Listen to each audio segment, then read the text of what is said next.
அவ வெறும் தயிர் சோறு வாங்கியிருக்கா, நான் மீல்ஸ் வாங்கினேன். இது எல்லாமே எனக்கு கொடுத்தது.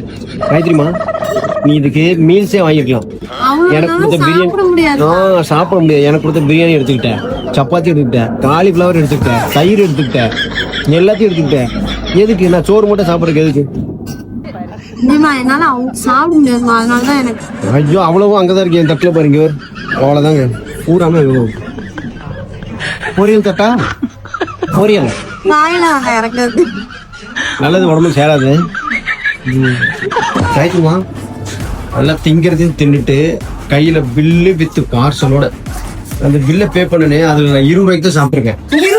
வெறும் 20 ரூபாய் சோறு தான் சாப்பிட்டேன். 1000 ரூபாய்க்கு நான் தான் சாப்பிட்டேன். ஆமா, என்னைக்கு அந்த தயிர் சோறா? ஆமா, அந்த தயிர் சோறா? தயிர் சோறு மட்டும் தான் தின்ன. சத்தியமா தயிர் சோறு மட்டும் தான் சாப்பிட்டேன். ஒன்னும் புரியல, சொல்ல தெரியல, கண்ணு மொழியில.